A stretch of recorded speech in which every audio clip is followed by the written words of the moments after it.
Il y a 1400 ans, personne ne savait que les grenades et les dattes avaient des effets bénéfiques. Aujourd'hui, les scientifiques confirment qu'il s'agit d'antioxydants qui préviennent les crises cardiaques. Les grenades et les dattes sont de puissants antioxydants. On le sait depuis peu, mais le Coran en faisait état 1400 ans avant cette découverte. Les dattes et les grenades sont les fruits préférés au paradis. Aujourd'hui, nous savons pourquoi ce sont des aliments préférés, ce sont de puissants antioxydants. Rôle du vent. Dans le Coran, le vent est lié à la pollinisation.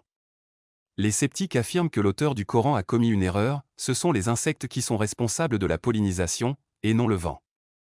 Aujourd'hui, les scientifiques confirment que le vent joue un rôle essentiel dans la pollinisation. La pollinisation est le transfert du pollen de la partie mâle d'une plante à la partie femelle. Les agents pollinisateurs sont les insectes, les animaux, l'eau et le vent. Certaines espèces de plantes dépendent même uniquement du vent pour la pollinisation. Anémophilie. L'anémophilie ou pollinisation par le vent est une forme de pollinisation par laquelle le pollen est distribué par le vent. Presque toutes les gymnospermes sont anémophiles, de même que de nombreuses plantes de l'ordre des poales, notamment les graminées, les carex et les joncs. Les chênes, les châtaigniers, les aulnes et les membres de la famille des juglandacées, famille des carriers ou des noyers, sont d'autres plantes anémophiles courantes. Wikipédia, Anémophilie, 2020. Le vent joue un rôle majeur dans la pollinisation. Ce fait est connu depuis peu, mais il a été décrit dans le Coran il y a 1400 ans. Coran 15h22. Nous avons envoyé les vents ensemenceurs, puis fait descendre la pluie du ciel, et nous vous avons donné de l'eau à boire, bien que vous ne soyez pas les gardiens de ces réserves. Aujourd'hui, nous savons que le vent joue un rôle majeur dans la pollinisation. Mais les scientifiques viennent de découvrir que les vents forts entravent la pollinisation. Effet du vent sur l'activité des pollinisateurs. Les abeilles mellifères sont les insectes pollinisateurs les plus connus et sont appréciés pour la grande variété de cultures qu'elles pollinisent. Les abeilles mellifères peuvent butiner jusqu'à une distance de 3 à 5 miles de leur colonie, bien que la plupart des butineuses aient tendance à rester à quelques centaines de mètres de la colonie si celle-ci se trouve dans ou à côté d'une culture offrant des récompenses alimentaires adéquates, nectar et pollen. Les abeilles mellifères ne butinent pas sous la pluie ou lorsque le vent souffle à plus de 12 000 par heure.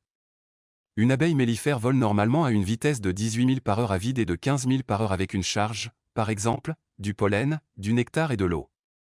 Cependant, lorsqu'elles sont agitées et vides, les abeilles mellifères peuvent voler à 20 à 21 000 par heure. Effet sur les fruits à pollen. Les vents forts peuvent endommager les fleurs et provoquer la perte de pollen. Les températures élevées, le vent et la faible humidité peuvent provoquer la dessiccation du style et réduire la période de réceptivité de la fleur à la pollinisation. Si le style se dessèche trop rapidement, avant que les tubes polliniques n'aient eu le temps de se développer jusqu'à l'ovaire, la fécondation peut être affectée, même si la pollinisation a eu lieu. Pour les fruits dont les fleurs sont plus délicates, comme les pruneaux, quelques jours de vent sec peuvent détruire le potentiel de la récolte. Les vents réduisent la pollinisation croisée des pruneaux et, dans certains cas, des abricots, lorsque les amas de pollen desséchés sur les anthères déhiscentes rendent plus difficile la collecte par les abeilles. Énergie centrale.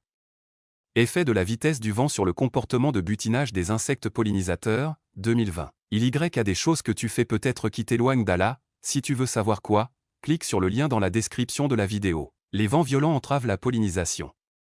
On le sait depuis peu, mais cela a été décrit dans le Coran 1400 ans avant qu'on ne le découvre. Coran 51, 41. Et dans AD. Nous déchaînâmes contre eux un vent stérile, Akem, signifiant qu'on ne peut avoir de descendance. AD avait des vents violents. Aujourd'hui, nous savons pourquoi le vent d'AD était infertile, parce que les vents forts empêchent la pollinisation.